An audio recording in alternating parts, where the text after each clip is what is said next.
halt selber baut, da kann man halt mehr kreativ sein.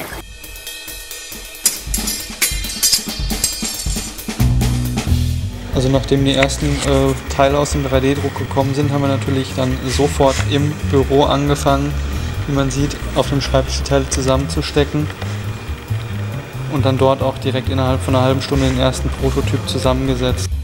Wenn man nämlich Kinder dabei beobachtet, die Sachen bauen, dann ist sozusagen erstmal the sky is the limit. Erstmal geht alles. Das ist halt toll.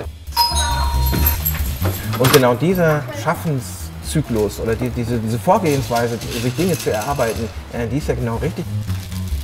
Wir machen was, wir probieren es aus, machen unsere Erfahrungen und sozusagen machen den nächsten Schritt und bringen die Erfahrung ein.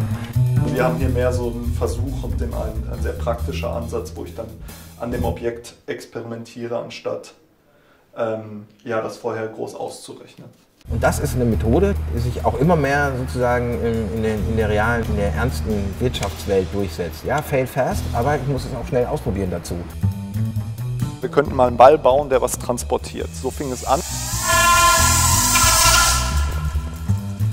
Sind wir dann gestartet, indem wir so eine Kugel beschafft haben. Die kriegt man im Dekoladen.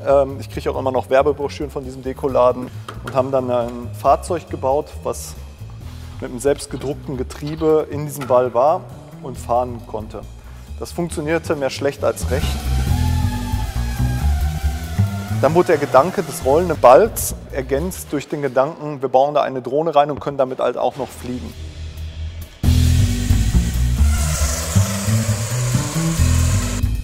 Wir sind dann rausgegangen und haben es einfach umgesetzt. Also es gab damals kein Projekt, wir haben einfach konstruiert und versucht, aus diesem ganzen Prozess zu lernen.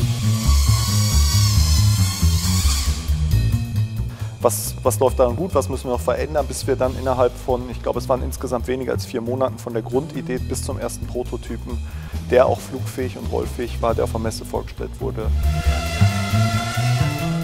Genauso sind wir jetzt eben an einer Stelle, wo es prinzipiell möglich ist, ja, dass sich jeder für den Preis von einem Computer halt einen 3D-Drucker anschafft und selber Konstrukteur wird.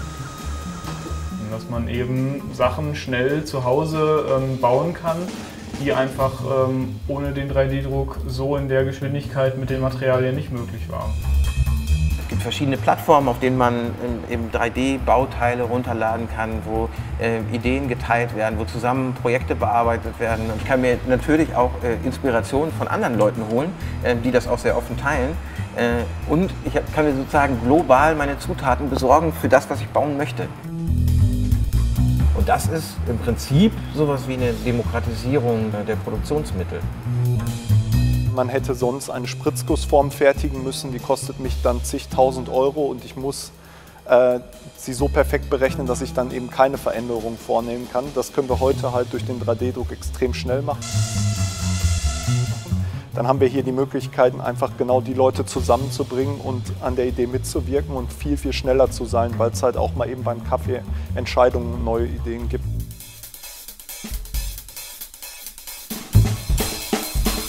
Also indem man sagt halt, wir machen es einfach mal und gucken, was passiert.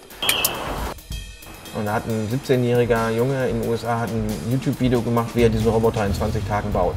Dann hat mein Sohn gesagt, ja alles klar, in 4 Wochen ist Spielzeugtag in der Schule, 21 Tage sind 3 Wochen, ich sage dann schon mal Bescheid, dass wir das Ding dann fertig haben zum nächsten Mal. Ne? Ja, machen macht Spaß, machen macht glücklich.